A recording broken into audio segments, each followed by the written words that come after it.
Hello, students. This is Arlen Crawford, and today we'd like to talk about how to write a student resume. Real-world experience helps. Students learn how to write from textbooks written by professors, and that's unfortunate. Generally, the only real-world positions that professors have held are teaching positions. So professors, generally speaking, have a limited real-world experience to draw on when it comes to procuring employment, and teaching students how to write a resume with limited experience doing it makes for a bad combination all the way around. You're going to want your resume to be readable, so the readability is very important. You're just starting out, and basically, are the words bleeding into each other? In other words, do you use run-on sentences? Do you use a lot of sentences? And that can be a bad thing. How is the page divided in terms of sentence structure? Are the paragraphs, 8, 10, 12 sentences each? Not good. So you're going to want to break your page up. We'll talk a little bit about that. Is there plenty of white space? And the white space is simply so that the interviewer can make notations in the margin of your resume whenever they're reading it and interviewing you at the same time. How consistent are the margins? I've seen resumes before which have 1-inch margins all the way around. I've seen them with 0.8 inches on the left side, 2 inches on the right, and 3 on the top and 1 on the bottom.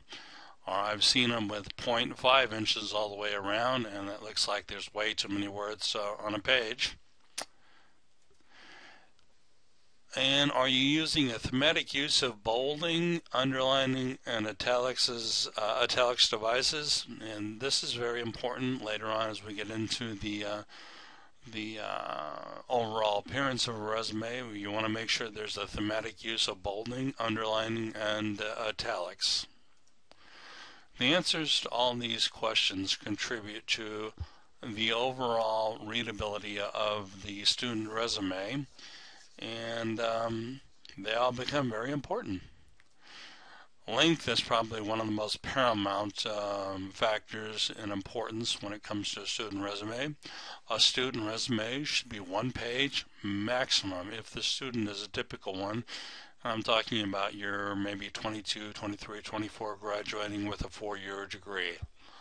Now, there's going to be plenty of room to list your education credentials, any internship experience, affiliations or licensure on your resume, so 1 page should not intimidate you.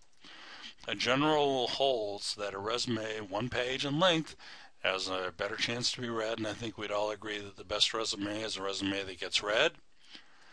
And this is even more of a fact for students because they have yet to really start their career, so there's not a whole lot to write about in terms of experience. One of the things that's going to be crucial to your resume is word selection, obviously. Writing a student resume is all about word selection. You're going to want to be creative, and you're going to want to be original, and you're going to want to use words that are not necessarily in the mainstream but carry the same meaning. An example of that would be if you have excellent communication skills, why not say that you have exemplary communication skills? You're going to see that exemplary is not used as often as excellent, and will set you apart from the run-of-the-mill student who has excellent communication skills. So you want to be creative and you want to be original to the degree that you can be and to the degree that you're comfortable. Now, format is also very important starting out with your resume because most resumes are in reverse chronological order, and students do generally have much experience to list. So sometimes the narrative format comes in handy because that tells the story of students in terms of your educational accomplishments, proficiencies, affiliation, licensure, what have you, without complications of experience dates. And for students with internships in their background, reverse chronological format is usually the ground floor for their career.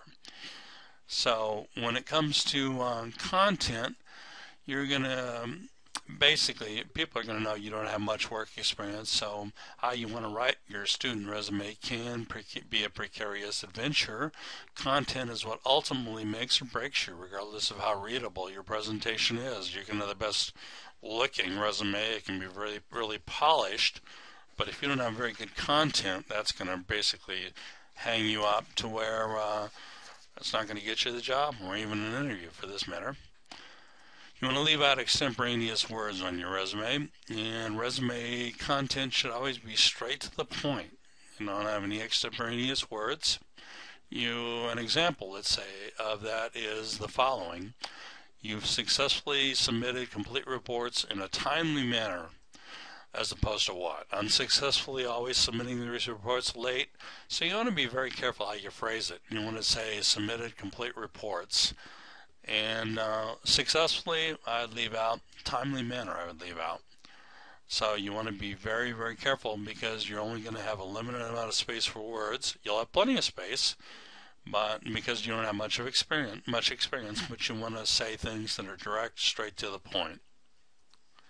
Your foundation, well, when you learn how to write a student resume, the foundation for a solid resume will remain with you long after you are a student.